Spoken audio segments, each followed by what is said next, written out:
Mas eu acho que o Flamengo, dentro do que ele tem ainda de condição, do elenco que ele tem, ainda eu acho que é o favorito para conquistar o Campeonato Brasileiro. Mas o grande problema, por exemplo, do Flamengo, cara, é justamente, talvez aí ter um diretor de futebol e um presidente que também deu carta branca para esse cara. E, cara, o Flamengo ele tá com uma série de jogadores aí que já estão talvez aí no deadline dentro do clube, como já passou o tempo do Gabigol, será que já não passou o tempo do Pedro, que também já tá insatisfeito ali no banco? Será que o próprio Arrascaeta já não tá chegando talvez aí no término da passagem dele no Flamengo? São situações que acontecem, cara, porque a vida é cíclica. Dentro de um determinado momento, o cara que foi sucesso dentro do clube, o cara que é ídolo, ele também termina um vínculo lá dentro. Eu não sei até que ponto que tem vários jogadores do Flamengo que já não estão realmente nesse deadline. Aí vão falar, mas se fosse no Corinthians. O Corinthians, irmão, ele se despediu recentemente de Ralf, de Paulinho, de Renato Augusto, de uma série de jogadores que fizeram sucesso, mano. O tempo chega para todo mundo. E o Flamengo precisa de uma oxigenação, mano, de sangue novo. E o Felipe Luiz, eu acho que é um técnico que consegue resgatar isso. Porém, precisa contratar em qualidade também. Não dá para você achar que vou contratar o Jorginho pro meu ataque e tá tudo bem. Vou contratar esse outro aí que tava na segunda divisão do futebol inglês e tá tudo bem. Eu acho que pro Flamengo aí isso aí pode ser um tiro no pé.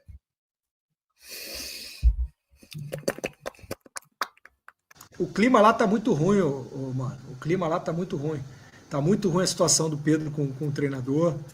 Ficou muito mal a situação do Felipe Luiz, que tentou tirar o Arrascaeta e tomou carteirada para não tirar. Ali tem muita coisa. A situação do Boto está muito complicada. As apostas que ele fez, a maneira como eles tiraram o Pedro do time, a maneira como eles comunicaram a saída do Pedro do time. Ali o clima tá pesado. É que eles têm muito dinheiro e vamos ver como eles vão contornar nessa janela. Agora, se eles não atuarem efetivamente com contratações e com reforços e deixarem as coisas da maneira que estão, com o Boto lá, com o Felipe Luiz lá, com o Pedro lá, eles não vão ganhar o brasileiro como vocês estão pensando, não. Eles não vão ter essa facilidade, não. Futebol, quando você faz tudo errado, para dar certo, custa muito caro. Eles vão ter que gastar muito dinheiro para dar certo. O Flamengo, esse ano, ele trocou toda a gestão de futebol, trocou toda a gestão de saúde, trocou toda a gestão da base. E isso não se faz num clube de futebol sem pagar um preço. Eu nunca vi isso no futebol. Você trocar todos os seus pilares do futebol foram trocados no Flamengo de uma vez só. Mandou 200 pessoas embora. E aí você vê os clubes que têm maior chance, que estão tendo tiveram até uma campanha melhor no Mundial, são os clubes que têm esses pilares durante muito tempo. Você tem a mesma gestão executiva do Fluminense há 5 anos, a mesma gestão executiva no Palmeiras há 5, 6 anos, a mesma gestão de saúde nesses dois clubes, que hoje é uma das coisas mais importantes no futebol, há 5, 6 anos. Você tem o mesmo presidente com a mesma filosofia de trabalho, a mesma gestão da base. Quantos anos está o gestor da base do Palmeiras lá? Quantos anos está o gestor da base do Fluminense lá? Trocaram o treinador. O Palmeiras ainda tem 2 pilares mais fortes, que tem dinheiro e tem o mesmo treinador. E aí completa toda uma situação para você ter um futebol vencedor. E o Fluminense ainda trocou o treinador, mas você mantém ali toda uma filosofia de clube que vem lá da categoria de base, do executivo de futebol, dos gestores de saúde, do presidente do clube.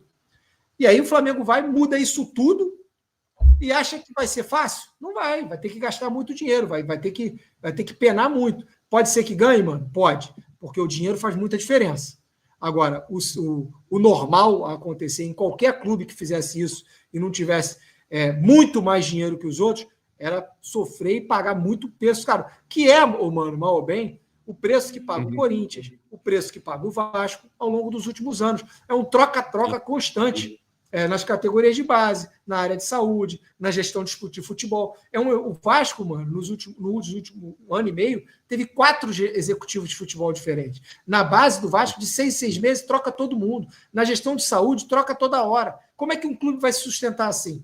É impossível as coisas darem certo. E ainda sem dinheiro, é impossível. Então, o presidente não tem convicção de nada. Quando você troca o teu executivo 4 vezes em 1 ano e meio, é que você não tem convicção de nada, mano. Você contratou um executivo com a convicção e troca ele de 3 em 3 meses, que convicção você tem de futebol é essa? É muito bonito você fazer um discurso que nem o Pedrinho faz, todo bonitinho, aí fala bonito, aí fala... Mas ele não tem convicção do que ele fala. Porque quando você contrata um profissional para gerir o seu departamento de futebol e 3 meses depois manda ele embora, é que tu não tem convicção de futebol nenhuma. Quando você vai na categoria de base, bota um profissional, 6 meses depois você manda ele embora, você não tem convicção nenhuma. Na gestão de saúde, que é a coisa que eu entendo hoje, que é um dos setores mais importantes do clube de futebol hoje, é a sua área de gestão de saúde. Tu de 6 meses tu troca o cara, expõe o cara, vem com o outro, aí o treinador traz o dele, aí bota o outro. Ó, aí os teus caras de scout mudam toda hora, os teus caras de análise de desempenho mudam toda hora. Que futebol é esse? Isso não vai dar certo nunca. Que profissionalismo é esse? Vai dar certo nunca. E tá aí, por que no Vasco está dando errado há tantos anos? Por que no Corinthians está dando errado há tantos anos? E em outros diversos clubes.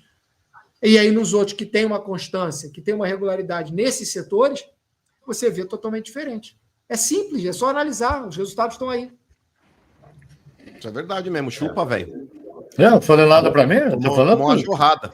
Tá falando pro Sérgio, tá falando pro Corinthians aí, tá falando pro Flamengo, não pra mim. Clube também. Ah, no meu clube não. Serve teu clube também. Não, São Paulo também, velho. São Paulo também fez. São Paulo também fez. O São Paulo passou o ano todo negociando para tentar vender as categorias de base. Qual é o efeito disso? Lá na cabeça dos meninos que estão lá, em quem o jogador que vai jogar no São Paulo no futuro, isso tem um efeito gigantesco. As pessoas brincam com essas coisas. As pessoas acham isso normal, esse tipo de maneira como se conduz. Como é que alguém vai fazer negócio com o São Paulo quando o São Paulo pega o dinheiro do Beraldo e não paga? Bota o dinheiro dele no bolso. Isso é uma vergonha. Isso é uma apropriação indébita. Isso tem uma repercussão. É isso, velho. Repercutiu tão mal isso aí, cara. Isso demonstra que quem gere o São Paulo também não tem credibilidade para fazer negócio. Não tem. Você falou que o Corinthians não tem credibilidade para fazer negócio não porque tem, não paga. Euriquinho, né? Eu acho muito pior o cara não pagar. Eu acho muito pior o cara pegar o dinheiro exatamente e não repassar do que o cara não pagar. Porque não pagar, a gente sabe que o futebol não é só o Corinthians ou o Vasco, muitos clubes não pagam. Agora, essa coisa de você faz um negócio com o cara, aí a tua parte, o cara recebe e bota no próprio bolso. Isso é um escândalo. Isso é uma vergonha. Mal sem vergonha que teve. Nesse ponto, Eurico, eu não tenho nem como eu falar, né? Isso é uma vergonha para a torcida do São Paulo. Mas você passa pano. São Paulo. Não, claro que não. Eu fui sexta-feira no jogo 15 Piracicaba e Primavera, sabe? O presidente do 15 foi lá. Eu estava conversando. É uma vergonha, você entendeu? O cara chega lá, o presidente, conversa, explica, aí você fala assim, e o São Paulo? São Paulo pegou um dinheiro que não é dele. São Paulo não é dele. O São Paulo na hora que ele recebeu o dinheiro, tinha que passar por 15 Piracicaba. Não passou. É uma vergonha o que aconteceu. Não é só isso, não. Tem outro. Tá devendo aí pro monte de jogador, empresário, sabe? 1 bilhão São Paulo deve. 1 bilhão. Eu teria vergonha de torcer pro seu clube. Não, eu não tenho vergonha mesmo. Eu não tenho. Vergonha tem de torcer pro time que a polícia vai lá assim, né? Daqui a pouco o jogador vai... Tomar. Timeco é o seu lá, que só de polícia lá. Só polícia, só BO, rapaz. Viu? Tocou sirene lá perto do Corinthians, o nego sai correndo. Tocou sirene. Seu time é um timeco, velho. Time sem vergonha. Vai ver meu time. Veja meu time que estão disputando, veja a história do meu time, veja tudo isso aí. A vergonha que o meu diretor faz, isso aí eu não posso nem discutir, porque... Seu time é uma vergonha, velho. Vai todo um timeco sem vergonha. Então, vergonha são os diretores, time não. O Vitor Hugo mandou aqui no superchat: é feio comemorar a campanha, nesse sentido está certo. Tá certo. O Washington Divino: boa tarde a todos, sou palmeirense, porém não tô feliz com a porra da campanha do Mundial. Perdeu porque foi incompetente e errou nas estratégias. Errou nas contratações também. Então, acorde, Abel, aqui é Palmeiras. E esse cara aí, ô Joneta, ele é um torcedor lúcido, porque a maioria da porcada também é outra cambada de iludido que acha que o Abel tem que estar no Novo Testamento. O Abel ele é muito competente e, de fato, ele é o maior técnico da história do clube em termos de conquista. E isso não pode ser minimizado. Porém, o fato do cara ser competente, ter ganhado o que ganhou, não o isenta de críticas. E o Palmeiras nesse Mundial, por mais que tenha um palmeirense aí que passa em pano, não sei o que, bibibi. Vamos falar a verdade, o Palmeiras jogou muito contra o Botafogo, mano. Foi a partida que o Palmeiras jogou muito. O Palmeiras jogou muito no primeiro tempo, no segundo tempo e no primeiro tempo da prorrogação. No segundo tempo da prorrogação, quando o Botafogo tentou ir pro abafa, pro tudo ou nada, era uma situação ali que não tinha muito o que fazer. Então o Palmeiras, já cansado de ter corrido bastante durante o jogo, acabou dando espaço e teve que marcar atrás. Gustavo Gomes foi expulso ainda, faltando 7 minutos, 8 minutos para acabar. Então, ali era até natural o Botafogo meio que tentar ir pro tudo ou nada, porque não tinha mais nada a perder. Mas o Palmeiras, o primeiro jogo, jogou bem contra o Porto, não ganhou, mas jogou bem, ok. O segundo jogo lá contra o Al-Ahly, o Palmeiras ele consegue realmente respirar naquele jogo depois que ele faz 1-0 naquele gol contra do cara lá, que parecia lá o Pulgar metendo para dentro lá no jogo lá contra o Bayern. E aí o Palmeiras deu uma respirada, mas não jogou bem. O terceiro jogo mostrou realmente aí, para palmeirenses que estavam iludidos, achando que agora tinha engrenado, contra o Inter Miami, que era um time de dono de bar, tá? Suárez com aquela barriga de dono de bar. O Messi não aguentando andar.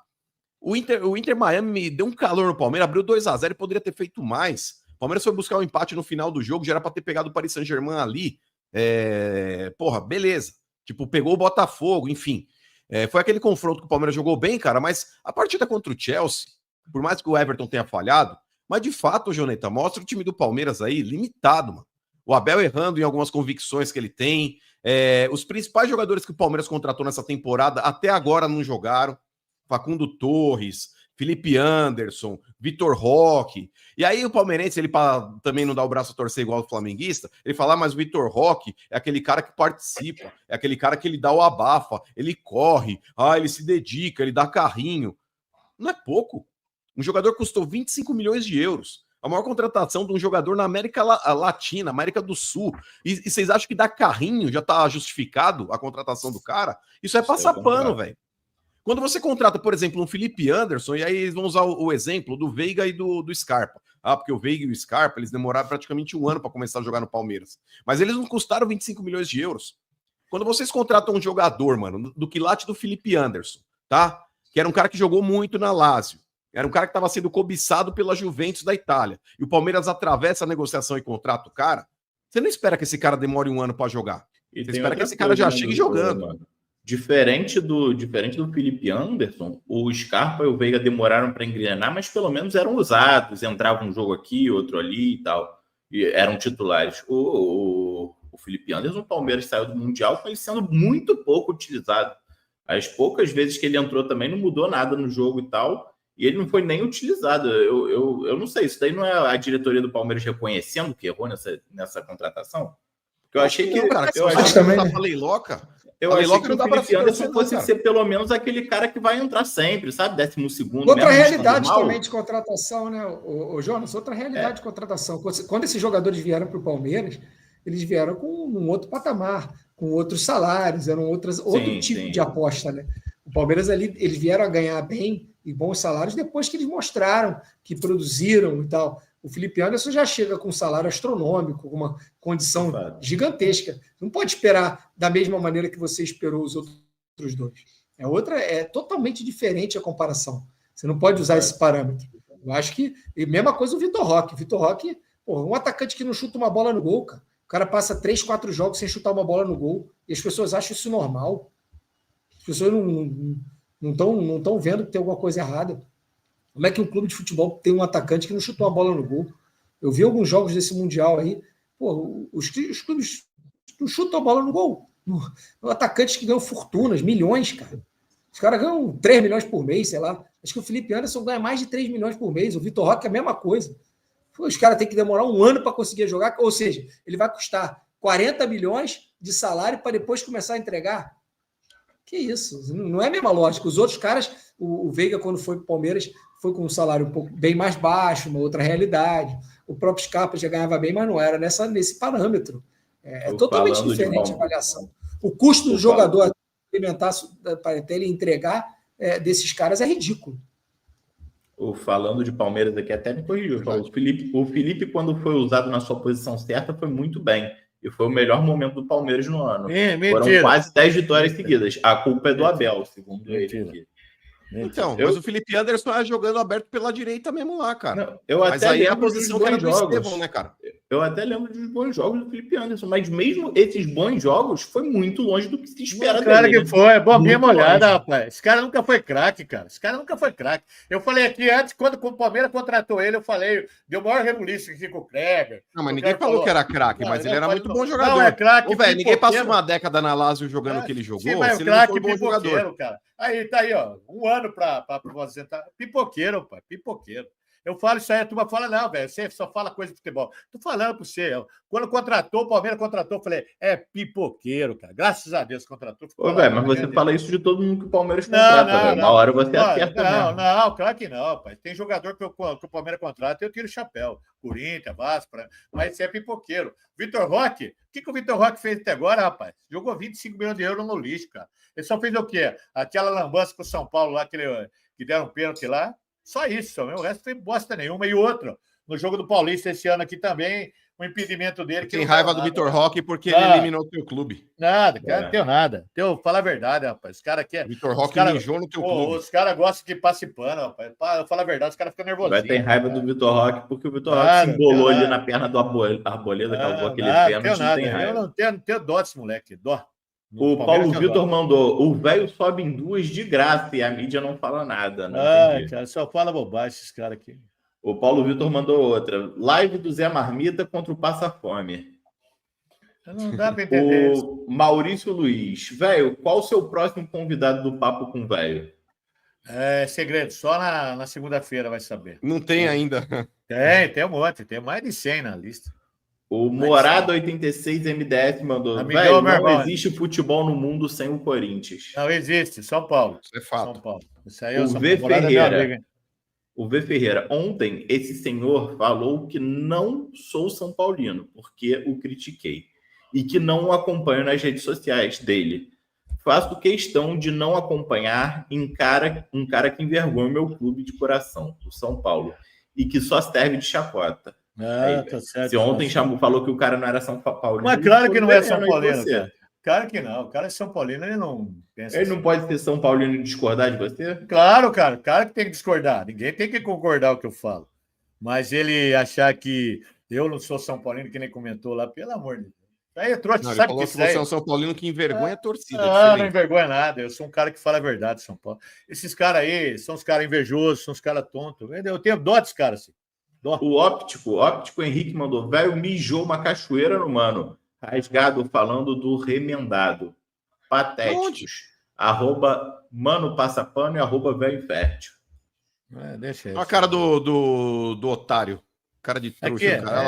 Os caras são assim mesmo. Aqui do Papo Reto são assim. O Maurício Luiz, falar mal do Corinthians, mano, perde a linha. Eu? Pelo contrário, eu meto o cacete no Corinthians todo dia. O Corinthians hoje é uma vergonha, infelizmente, cara. O Corinthians hoje é um tsunami de merda. A gente não tem ali para onde correr, porque daqui a pouco, dia 9, vai ter a Assembleia Geral do Associado para votar pelo impeachment ou não do Augusto Melo. Mas, cara, possivelmente ele vai ser empichado. O grande problema é quem será o nome indicado aí para próximo presidente do clube. Para mim é farinha do mesmo saco, velho. Esse Augusto Melo aí, que é uma topeira também, teve tudo, teve a faca e o queijo na mão ali para poder fazer alguma coisa diferente, dar uma varrida nesse monte de ratazana que tá dentro do Parque São Jorge. Falou pra caralho e não fez nada. E quando fez um monte de merda. Ele meteu o pau no Duílio, aquele negócio do estacionamento da Neoquímica Arena, porque o Duílio fez um contrato interminável com aquela empresa, que é extremamente lesivo ao Corinthians. Mas ele arrumou outro. Mas aí o Augusto Melo, velho, o que acontece? Ele tinha um contrato com uma empresa de segurança e de faxina, acho que ia até 2027 esse contrato. Ele estendeu o contrato até 2030, e a multa rescisória, que era acho que de 1 mês de remuneração dessa empresa, passou a ser o término do contrato. Ou seja, se o Corinthians quiser romper esse contrato com essas duas empresas, ele tem que pagar a quitação do contrato. Isso é um absurdo, velho. Isso é um absurdo. Então, Augusto Melo, cara, que, repito, é um cara que ele tinha faca e o queijo na mão aí para poder moralizar o Corinthians e também foi uma grande decepção. Então, para mim, que se lixe também. Se for empichado, que se dane.